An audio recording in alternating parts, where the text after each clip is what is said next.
In this video series, we are going to do a crochet along for the Red Heart Yarns Flowers in a Row blanket designed by Melissa Leapman. And you will be able to find the link to the pattern below this video in the description. Okay, let's get started by looking at the pattern. And the throw measures 51 inches by 65 inches. And that, if you want to make this into a baby blanket or something smaller, there is an older pattern that is similar to this one called a Tulip Throw, and it's the same basic stitches, but it's a little smaller and it uses bulkier yarn. And it was made with a discontinued yarn. And but I'll also have a link to that below this video. It's in the Internet Archives because the yarn's not made anymore for that particular one. But this one is the Flowers in a Row, and the yarn is available now. So what you're going to need is Red Heart Super Saver, and it says 4 skeins of Aran, 2 skeins of dark sage, 1 skein each of carrot and cornmeal.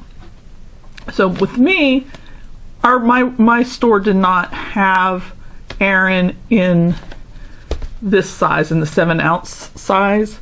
So I went and bought the Super Jumbo, and they're 14 ounces. So I got 2 14-ounce skeins instead of 4 7-ounce skeins.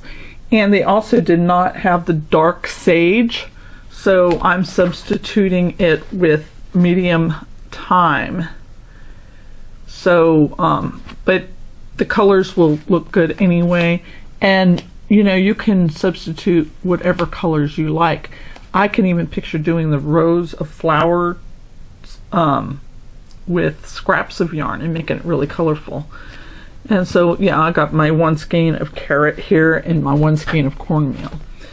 So I'm trying to stick to the written pattern as close as possible because Red Heart gave me permission to use their pattern. So if I stray from that, it just wouldn't be right.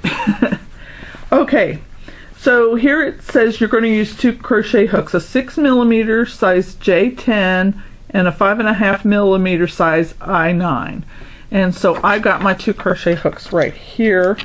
Red Heart recommends the Susan Bates. I'm using the Tulip soft touch hooks because they're what I like to use. So I got my I and J here, and for the gauge it says 14 stitches or 4 inches, 12 rows or 4 3/4 inches in pattern with the larger hook. So you make sure you use the J hook to start with. And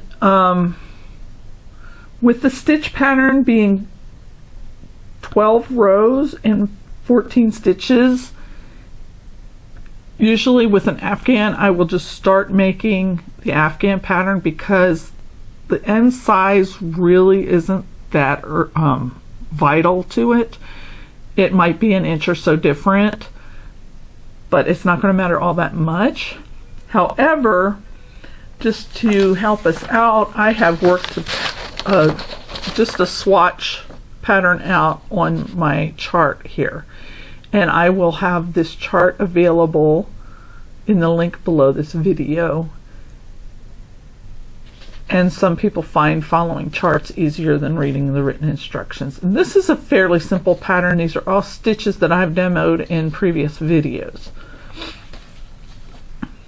Alright, so let's look at this again. There's a special stitch called the cluster stitch. Like I said before, I demonstrated that in a previous video, but I'll show you again. And then the changing color note, it's a way to change colors, and we'll get to that when the time comes. So we're going to start out with the color A, which is the Aran, or this color. And you know what I'm going to do is I am going to stop the intro video right here, and we'll get right to the crochet along in the next video. See you then.